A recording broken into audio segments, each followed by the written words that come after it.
Hello friends, welcome to my channel my unique academy.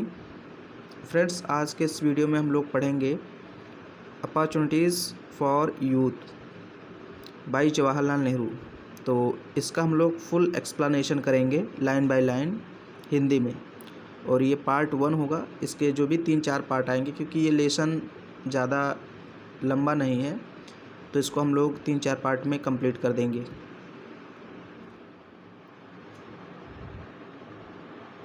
लाइनें जो हैं इसकी बहुत ही कठिन नहीं हैं, बहुत ही इजी वे में लिखी गई हैं, इजी लैंग्वेज में लिखी गई हैं, तो आपको समझने में बहुत ज़्यादा यहाँ प्रॉब्लम नहीं आने वाली है। जवाहरलाल नेहरू जी के बारे में आप सभी लोग जानते हैं कि हमारे देश के पहले प्रधानमंत्री थे। और अपॉर्चुनिटी फॉर लाइफ का मतलब है यहाँ पर युवाओं के लिए अवसर। अपॉर्चुनिटी का मतलब क्या होता है? अवसर। फॉर यूथ, युवाओं के लिए। अब वास्तव में ये जो सारा चैप्टर है, ये जो लिखा हुआ है, ये जो कहानी हम लोग पढ़ने जा रहे हैं, ये वास्तव में उनके भाषण का एक टुकड़ा है, एक अंश है। ये भाषण उन्होंने दिल्ली में दिया था, 23 अक्टूबर 1955 को दिया था। दिल्ली में एक फेस्टिवल का आयोजन हो रहा था, महोत्सव का आयोजन हो रहा था। तो उसी महोत्सव में पंडित जवाहरलाल नेहरू जी ने ये भाषण दिया था एक, और उसी भाषण का ये जो है एक छोटा सा अंश है, ये जो हम लोग पढ़ने जा रहे हैं। तो अब मैं थोड़ा सा इसको आपको पढ़ाते हुए चलता हूँ।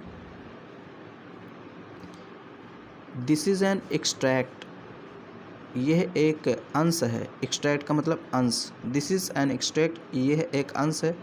फ्रॉम से जवाहरलाल नेहरूज़ एड्रेस, जवाहरलाल नेहरू के संबोधन से, यानी कि यह एक अंश है जो कि जवाहरलाल नेहरू के संबोधन से लिया गया है। उनके एड्रेस, एड्रेस का मतलब यहाँ पर भाषण या स्पीच या संबोधन आप कह सकते हैं, तो उनके भाषण से लिया गया एक अंश है। At the second inter university youth festival, और वो भाषण कहाँ दिया था उन्होंने? At the second inter university youth festival, द्वितीय अंतर विश्वविद्यालय युवा महोत्सव हेल्ड, आयोजित किया गया था। एट न्यू दिल्ली, नई दिल्ली में, ऑन अक्टूबर 23, 1955, 23 अक्टूबर 1955 में, 23 अक्टूबर 1955 को दिल्ली में द्वितीय अंतर विश्वविद्यालय युवा महोत्सव का आयोजन किया गया था। और उसी महोत्सव में नेहरू जी ने एक भाषण दिया था। उसी भाषण का ये एक छोटा सा अंश है जो हम लोग पढ़ने जा रहे हैं।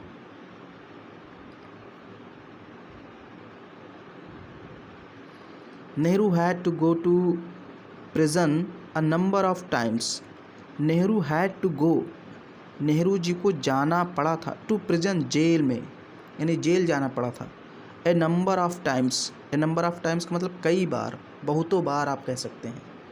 कई बार उनको जेल जाना पड़ा था। प्रिजन का मतलब जेल होता है। During our country's struggle for independence, during के दौरान, आवर कंट्रीज स्ट्रगल, हमारे देश के संघर्ष, फॉर इंडिपेंडेंस, स्वतंत्रता के लिए, यानी कि स्वतंत्रता के लिए हमारे देश के संघर्ष के दौरान उनको कई बार जेल जाना पड़ा था। जब स्वतंत्रता के लिए हमारा देश संघर्ष कर रहा था, तो पंडित नेहरू जी को कई बार जेल जाना पड़ा था।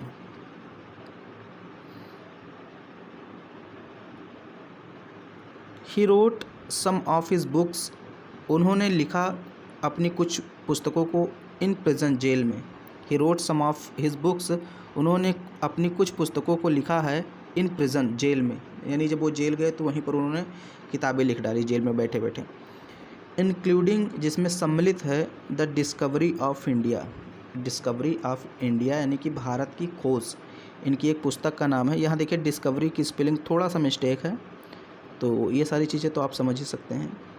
ये है डिस्कवरी ऑफ इंडिया, इनकी जो पुस्तक है पंडित नेहरू जी की, ये बहुत ही फेमस पुस्तक है, और इसको भी इन्होंने जेल में ही लिखा था। To which he refers here, जिसका यहाँ पर ये जिक्र करते हैं, यानी इस संबोधन में इसी पुस्तक का ये जिक्र करते हैं। रिफर्स का मतलब होता है जिक्र करना। आगे देखिए, इन दिस स्पीच, इस भाषण में, नेहरू एक्सप्रेसेस, नेहरू जी व्यक्त करते हैं, हिज व्यू, अपना विचार या अपना दृष्टिकोण, अपना विचार व्यक्त करते हैं। दैट की हैप्पीनेस कम्स, प्रसन्नता आती है, खुशी आती है। फ्रॉम इंटीग्रेशन, एकीकरण से, ऑफ पर्सनालिटी, व्यक्तित्व के। पंडित नेहरू जी कहते हैं कि जो प्रसन्नता या खुशी जो आती है वो व्यक्तित्व के एकीकरण से आती है। अब व्यक्तित्व का एकीकरण कहने का मतलब आप समझ लीजिए यहाँ पर क्या है। व्यक्तित्व का एकीकरण ये है कि जो भी हम कार्य करते हैं और जो भी हम सोचते हैं उन दोनों में सामंजस्य होना चाहिए, यानी दोनों एक दूसरे से जुड़े होने चाहिए। हम जैसा सोचें वैसा ही करें, ऐसा नहीं कि सोचते कुछ और हैं और कर कुछ और हैं, ऐसा नहीं होना चाहिए। विचार और कार्य दोनों में सामंजस्य होना चाहिए, तो उसी को बोलते हैं व्यक्तित्व का एकीकरण।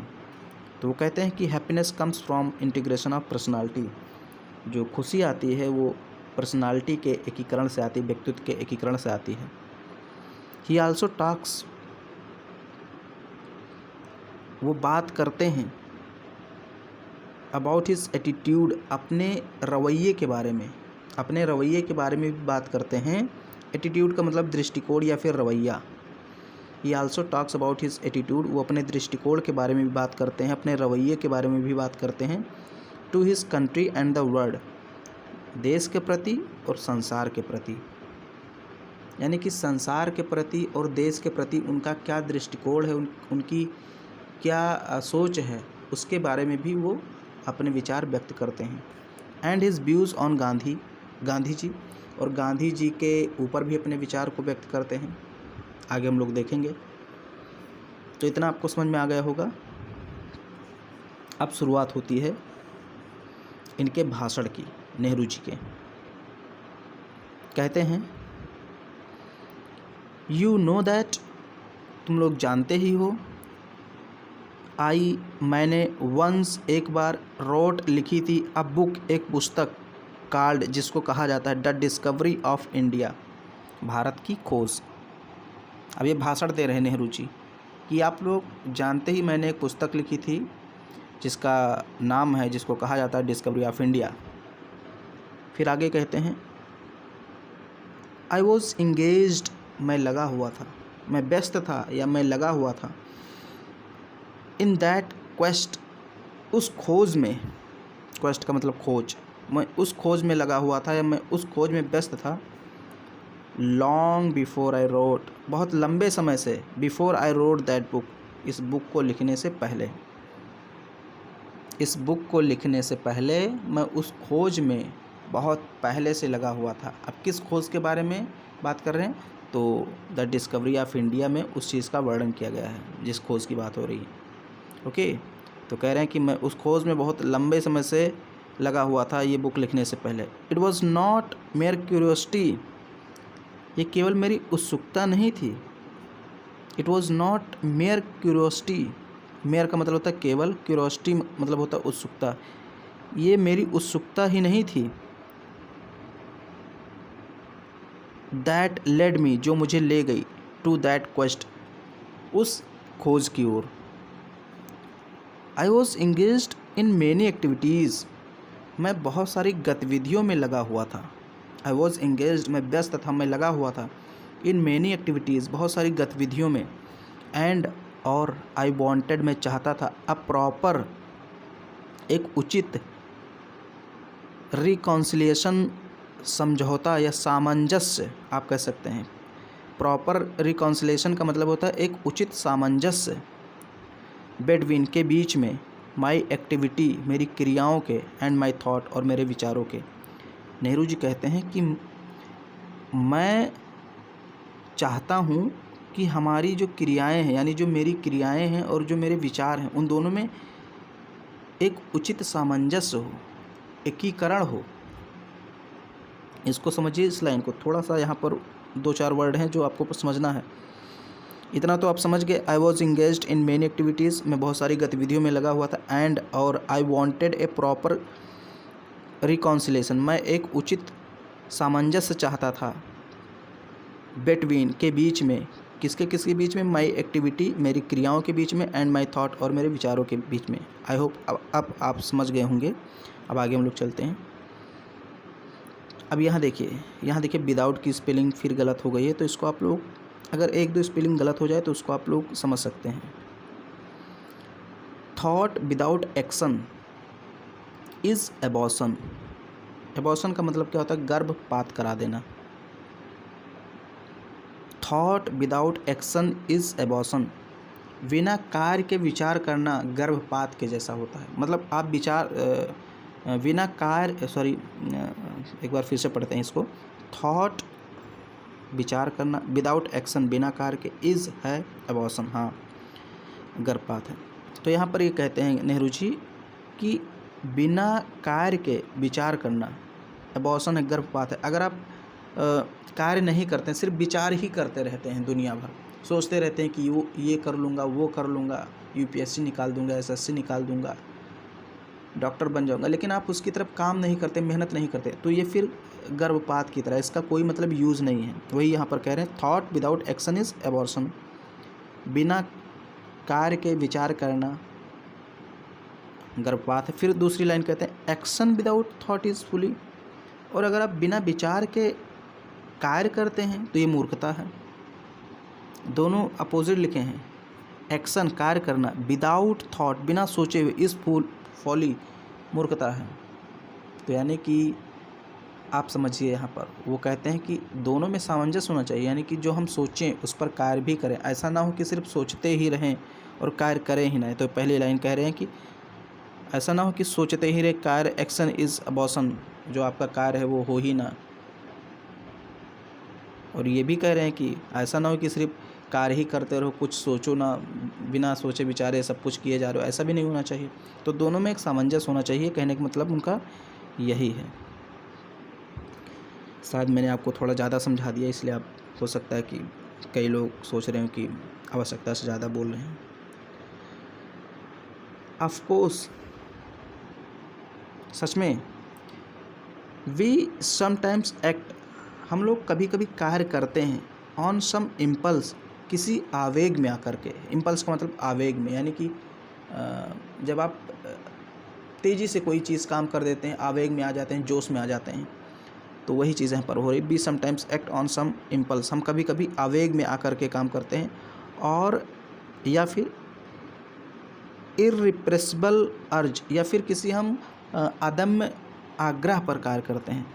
इर्रिप्रेसिबल का मतलब होता है अदम्य, इसका मतलब होता है जिसको हम दबा ना पाएँ। अदम्य उसी को कहते हैं जिसको हम दबा ना पाएँ। अर्ज का मतलब आग्रह या प्रार्थना। तो कभी कभी हमारे दिल से कोई ऐसी प्रार्थना आती जिस विचार को हम दबा नहीं पाते हैं और उस काम को कर देते हैं। या कभी कभी अचानक आवेग उत्पन्न होता है, एक जोश आ जाता है, तो हम उस कार्य को कर देते हैं। तो वही चीज़ यहाँ पर कह रहे हैं। अब एग्जाम्पल देते हैं। इफ़ सडनली, यदि अचानक, यू, तुम लोग या तुम, अब ये भाषण दे रहे हैं, सोचिए। इफ़, यदि, suddenly you throw a brick, यदि अचानक आप एक पत्थर फेंके, एट मी, मेरी ओर। ब्रिक का मतलब होता है ईंट या पत्थर, आप कह सकते हैं, ईंट कहिए तो ज़्यादा ठीक रहेगा। If suddenly you through a brick at me, यदि आप अचानक मेरी ओर एक ईंट फेंकें, एंड, और, माई हैंड गोज़ अप, मेरे हाथ चले जाते हैं, टू प्रोटेक्ट माई सेल्फ, मेरी रक्षा करने के लिए। यानी कि जैसे भाई अगर कोई आप पर हमला करेगा तो ऑटोमेटिक आपका जो हाथ वो रक्षा करने के लिए चला जाएगा। तो वही यहाँ पर कह रहे हैं कि अगर आप मेरे ऊपर एक ईंट फेंके तो my hand goes up to protect myself, जो मेरा हाथ है वो स्वयं मेरे रक्षा के लिए चला जाएगा ऊपर। इट इज़ एन ऑटोमेटिक, यह एक स्वाभाविक प्रक्रिया है। इंस्टिंक्टिव एक्शन, सहज क्रिया है। इंस्टिंक्टिव का मतलब सहज, ऑटोमेटिक का मतलब स्वाभाविक, ये खुद ब खुद हो जाता है। And not a result of deliberate thought, ये जानबूझकर किए गए विचार का परिणाम नहीं है। नॉट अ रिजल्ट, परिणाम नहीं, ऑफ डेलिब्रेट थॉट। डेलिब्रेट का मतलब जानबूझकर, थॉट का मतलब विचार। जानबूझकर विचार का ये परिणाम नहीं है, ये तो स्वाभाविक हो जाता है। ऐसा नहीं कि हमने जानबूझकर हाथ उठाया, इतना टाइम कहाँ मिलेगा, तब तक तो ईंट पे मतलब सिर पे ईंट पड़ ही जाएगा। जब तक हम ये सोचेंगे कि लाओ जानबूझकर अब अपना हाथ उठाएं, फिर हम ईंट को रोकें, तब तक तो 2-4 ईंट पड़ जाएगा। तो ये जानबूझकर किए गए विचार का परिणाम नहीं है, ये तो स्वतः हो जाता है। वो यही कहना चाहते हैं। आवर लिविंग, हमारा लाइफ यानी हमारा जीवन, लिविंग का मतलब क्या होता है? जीवन। आवर लिविंग, हमारा जीवन, इज़ कंडीशनड, अनुकूलित होता है, बाय ए सीरीज, एक श्रृंखला के द्वारा, ऑफ ऑटोमेटिक एक्शंस, स्वचालित क्रियाओं की। यानी हमारा जीवन कैसे चलता है? स्वचालित क्रियाओं की श्रृंखला के द्वारा।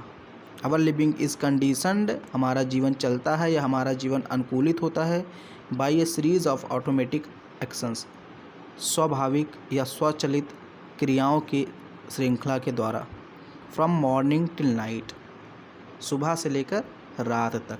सुबह से लेकर रात तक जो हमारा जीवन होता है, जो हमारी दिनचर्या होती है, लिविंग होता है, वो कैसे होता है? स्वचालित क्रियाओं के श्रृंखला द्वारा संचालित होता है। Anything we do outside that common range of actions, however, has to be preceded by some measure of thinking। ये लाइन समझनी पड़ेगी। देखिए,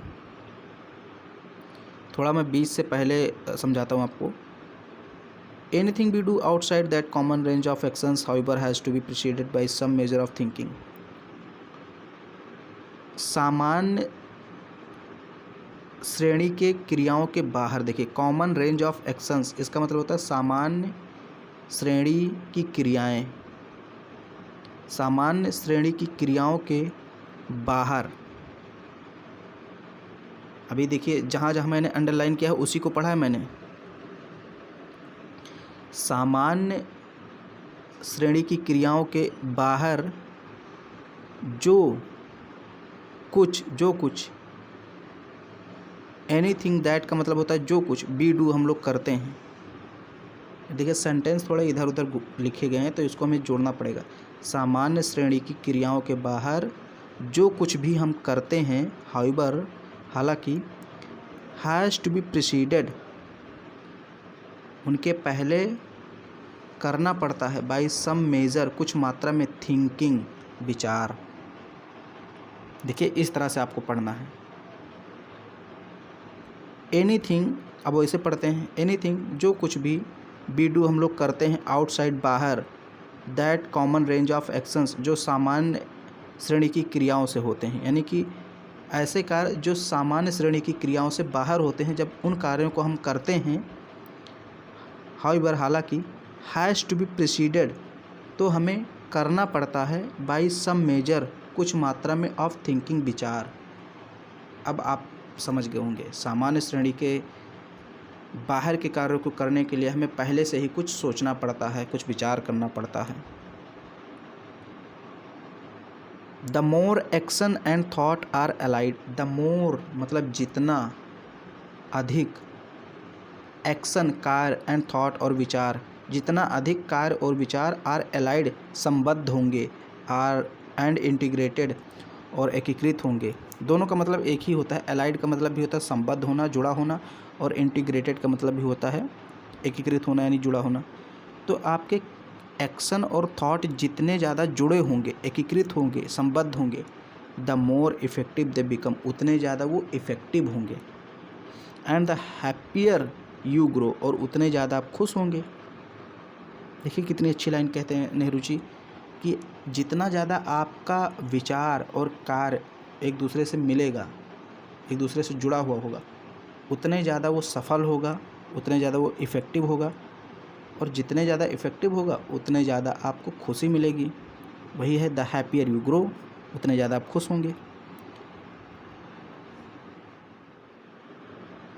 अब जो अगली लाइन है ये भी थोड़ा सा आपको समझना पड़ेगा। अगर आप ऐसा करते हैं, यानी कि कार्य और विचार में सामंजस्य रखते हैं, तो क्या होगा आगे देखिए। देयर विल देन बी, फिर होगा, नो इनर कन्फ्लिक्ट, कोई आंतरिक संघर्ष नहीं। यानी कि अगर आप ऐसा करते हैं तो there will be no inner conflict, इसको आप देन जो है, देन इसको आप या तो हटा दीजिए, आप बाहर निकाल लीजिए, इसको मैं बाहर निकाल लेता हूँ, देन, तब there will be no inner conflict, कोई आंतरिक संघर्ष नहीं होगा, बिटवीन के बीच में कोई आंतरिक संघर्ष नहीं होगा। अब किसके किसके बीच में, ये थोड़ा ध्यान देना। A wish to do something, a wish to do something किसी कार्य को करने की, एंड इनएबिलिटी टू एक्ट और उस कार्य के असमर्थ होने की। अब ये देखिए बिटवीन लगा है, यानी इन दोनों के बीच में किसी कार्य को करने की इच्छा। देखिए a wish to do something किसी कार्य को करने की इच्छा, एंड इनएबिलिटी टू एक्ट और उस कार्य के असमर्थ या असफल होने के बीच कोई आंतरिक संघर्ष नहीं होगा। अभी आपने समझा, a wish to do something किसी चीज़ को करने की इच्छा के बीच और किसके बीच, एंड इनएबिलिटी टू एक्ट और कार्य की असमर्थता के बीच कोई आंतरिक संघर्ष नहीं होगा। इतना आप समझ गए। अब फिर दो चीज़ों की और बात कर रहा है, और या फिर बिटवीन के बीच में किसके बीच में, थिंकिंग वन वे एक तरह से सोचने के, एंड और एक्टिंग इन अनदर वे दूसरे तरीके से कार्य करने के बीच। यानी सोचते हैं एक तरह से और कार्य करते हैं दूसरी तरीके से। कभी कभी होता है नहीं, हम सोचते कुछ और हैं, कार्य दूसरा करते हैं, तो असफल हो जाता है कार्य। इसलिए कहते हैं सोच और विचार हमेशा यानी कि आपका जो सोच और विचार है और जो कार्य है वो हमेशा मिले जुले होने चाहिए। अगर आप ऐसा नहीं करते हैं तो आपका कार्य असफल हो जाएगा। तो वही यहाँ पर कहते हैं कि अगर आप ऐसा करते हैं तो कोई आंतरिक संघर्ष नहीं होगा किसके बीच में।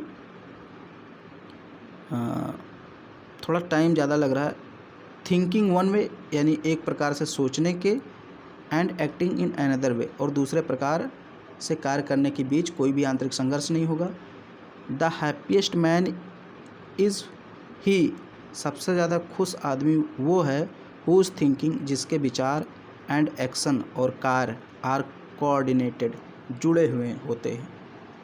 नेहरू जी कहते हैं सबसे ज़्यादा सुखी, प्रसन्न, खुश व्यक्ति वही होता है जिसके विचार और कार्य जुड़े होते हैं। तो मैंने समझाने का तो बहुत कोशिश किया, आई होप आपको समझ में आया होगा। थोड़ा सा जो है कि टाइम ज़्यादा लग रहा है तो उसके लिए सॉरी, लेकिन मैं समझाता ऐसे ही हूँ।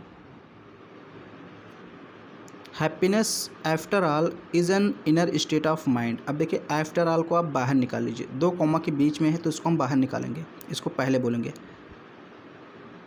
जिसके नीचे मैं पहले अंडरलाइन करूं इसका मतलब मैं उसका मीनिंग, उसका अर्थ पहले बताऊंगा।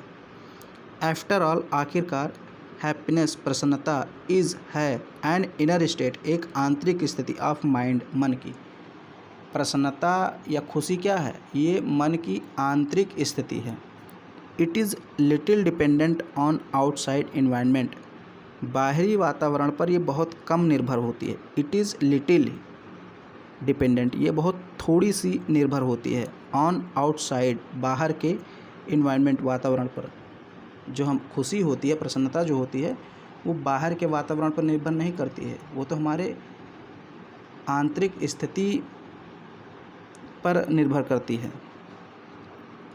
Happiness has very little to do, प्रसन्नता को बहुत कम लेना देना है। फॉर इंस्टेंस, उदाहरण के लिए, with whether you are rich, कि आप अमीर हैं, और नॉट रिच, या फिर नहीं हैं। अब यहाँ देखिए, अब इतना तो आप समझ ही गए हैं कि it is little dependent on outside environment, ये हमारे बाहरी वातावरण पर बहुत कम निर्भर है, ये हमारे आंतरिक वातावरण पर ज़्यादा निर्भर है। अब यहाँ से थोड़ा सा देखिए, ये जो फॉर इंस्टेंट है इसको हम पहले, दो कॉमा के बीच में है तो इसको पहले बोलते हैं। फॉर इंस्टेंस, उदाहरण के लिए, happiness has very little to do with, to do with का मतलब होता है लेना देना। Happiness has very little to do with, happiness का बहुत कम लेना देना है, प्रसन्नता का बहुत कम लेना देना है। वेदर, कि यू आर रिच, तुम अमीर हो, और नॉट, या नहीं, तुम अमीर हो या गरीब हो, इससे प्रसन्नता नहीं विचलित होती है, उसका इससे कोई लेना देना नहीं। भाई आपने देखा कि बहुत सारे गरीब लोग बहुत ज़्यादा खुश रहते हैं, प्रसन्न रहते हैं, लेकिन बहुत सारे अमीर देखिए हमेशा टेंशन में रहते हैं। तो वास्तव में खुशी का अमीर गरीब से कोई लेना देना नहीं, वही चीज़ यहाँ पर है। Some of the most miserable persons I have come across in my life, some of the most miserable persons I have come across in my life. I have come across in my life, मैं अपने जीवन में मिला हूँ some of the most miserable persons, बहुत सारे दुखी व्यक्तियों से जो बहुत ज़्यादा दुखी थे, यानी उदास व्यक्तियों से मैं अपने जीवन में मिला हूँ। आर द रिच पीपुल, वे बहुत ही अमीर लोग थे। अब सोचिए, वे अमीर थे फिर भी दुखी थे। Some of the most miserable persons, बहुत सारे दुखी लोगों से। I have come across in my life, मैं अपने जीवन में मिला हूँ। आर द रिच पीपुल, वे अमीर थे फिर भी उदास थे, दुखी थे, मिजरेबल थे। इट इज़ ट्रू, ये सच है, दैट की पावर्टी मेक्स, गरीबी बना देती है, वन मिजरेबल, किसी को उदास, दुखी, कंगाल, इन अ वेरी एक्यूट वे, बहुत तेज़ी से। यानी गरीबी जो होती है वो किसी भी व्यक्ति को बहुत तेज़ी से दुखी कर देती है, उदास कर देती है, ये बात ठीक है।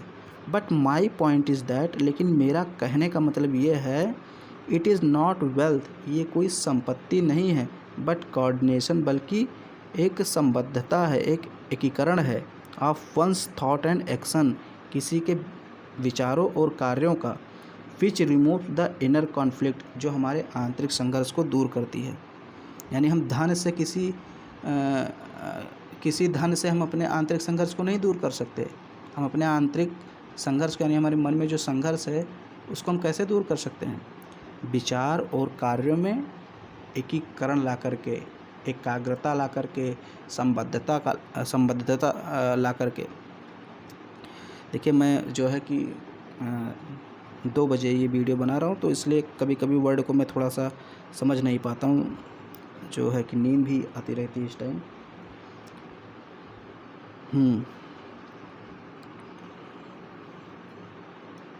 But my point is that, हाँ, ये सारी चीज़ मैंने पढ़ा दी। कहते हैं कि जो मेरा विचार ये है कि इनर कॉन्फ्लिक्ट्स कैसे रिमूव होगा, हमारे अंदर का संघर्ष कैसे हटेगा। नॉट वेल्थ, वो धन से नहीं हटेगा, संपत्ति से नहीं हटेगा, बट कोऑर्डिनेशन, बल्कि संबद्धता से हटेगा, एकीकरण से हटेगा। किसके किसके? थॉट एंड एक्शन, विचार और कार्य के बीच। It is in that way, इस तरीके से ये है, that integration of personalities is achieved, यानी कि व्यक्तित्व का एकीकरण प्राप्त किया जाता है। इस प्रकार व्यक्तित्व का जो एकीकरण वो प्राप्त किया जाता है, जो मैंने आपको शुरुआत में ही बताया था। इंटीग्रेशन ऑफ पर्सनालिटी, व्यक्तित्व का एकीकरण, इज अचीव्ड, प्राप्त किया जाता है। It is in that way, इस प्रकार से। बस इतना आपका जो है ये कंप्लीट हो गया, थोड़ा सा टाइम ज़्यादा लग गया। तो उम्मीद करता हूँ ये वीडियो आपको समझ में आया होगा। हालांकि इसमें टाइम थोड़ा ज़्यादा लग गया, आगे से मैं कोशिश करूँगा कि थोड़ा टाइम आपका कम लगे, मैं जल्दी जल्दी समझा के निकल जाऊँ। वीडियो अगर पसंद आए तो उसको लाइक कर दीजिए, शेयर कर दीजिए। चैनल पे पहली बार है, चैनल को सब्सक्राइब भी कर लीजिए।